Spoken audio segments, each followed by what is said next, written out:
Il y a quelques jours, le président de la République avait pris une série d'ordonnances pour nommer une nouvelle équipe pour diriger notre armée.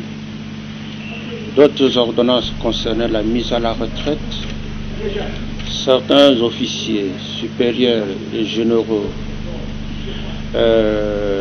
ont bénéficié de la décoration. Toutes ces ordonnances sont suivies de cérémonies à laquelle vous avez assisté, notamment la passation, le commandement, la reconnaissance de grade, la décoration. Avant de prendre part au repas qu'on a partagé avec le commandant suprême, le chef a briefé la nouvelle équipe, a briefé les officiers généraux qui ont déjà pris fonction conformément à cette ordonnance qu'il a prise. Avant de les laguer sur le terrain, c'est normal qu'on partage ensemble un repas. Un repas non seulement avec ceux qui sont promis, mais aussi avec ceux qui sont décorés, y compris les blessés de guerre. Un échantillon est venu de l'intérieur, essentiellement de l'Est. C'est pour nous un grand symbole. Un symbole pour témoigner que nous communions avec ceux qui ont fait les dons de leur vie pour la nation. Ils sont sacrifiés pour le pays. Et nous partageons un repas avec ceux-là. C'est un symbole que j'ai beaucoup admiré. C'est ça le sens que je peux donner au repas qu'on a pris ensemble, et les officiers généraux de l'armée et les officiers aussi de la police nationale autour de leur chef, le président de la République.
eu 3 raisons qui ont poussé les chefs de l'État aujourd'hui à faire cette descente sur le terrain. La première des choses, il voulait lui-même se rendre compte de l'état de la voirie, de la grande voirie de la ville de Kinshasa, pour voir comment cela s'est trouvé, palper la réalité du doigt. La deuxième raison, il a des idées claires sur certains sites qu'il faut aménager. Il a voulu nous les montrer, des travaux spécifiques à faire. Je vous donne juste 2 exemples. Par exemple, il nous a recommandé de faire le curage de la rivière Makelele, qui est très encombré avant l'arrivée des pluies. Il faut faire le curage parce que ça nous cause beaucoup de dégâts. Deuxième exemple d'un projet précis, c'est au niveau des bandales. Vous voyez, il y a une plate-bande au milieu. Souvent, il y a des embouteillages là-bas. Il a demandé à ce qu'on puisse assez rapidement élargir cette voie des bandales pour diminuer les embouteillages avant le pont Lunda Bululu lorsque vous êtes à Bandal. Et puis, la troisième raison, vous savez très bien que la dernière saison de pluie a causé beaucoup de dégâts dans la ville de Kinshasa. Le chef de l'État a voulu voir si nous avons pris toutes les dispositions nécessaires pour que nous ne soyons plus surpris lors de la prochaine saison de pluie qui arrive très bientôt. Donc des instructions très claires nous ont été données pour que nous puissions faire le maximum des maximum possible pour que nous ne puissions pas connaître les drames que nous avons connus lors de la dernière saison de pluie dans la ville de Kinshasa. Nous avons fait les travaux sur l'avenue Bypass, mais aujourd'hui l'avenue Bypass, il n'y a pas de marquage au sol. Et lorsqu'il n'y a pas de marquage, ça peut favoriser certains accidents de la route. Donc il a demandé à ce que nous puissions faire le marquage au sol assez rapidement. Nous avons été aussi sur l'avenue Flambeau, avenue du Flambeau. Là aussi, la chaussée est très dégradée. Il a demandé à ce que nous puissions faire cela. Mais pas seulement les travaux là où nous avons fait des tours, nous avons eu des instructions ailleurs aussi. Donc nous allons voir dans les prochains jours, dans les prochaines semaines, comment lancer des travaux de grande ampleur dans la ville de Kinshasa, en collaboration évidemment avec les autorités de la ville.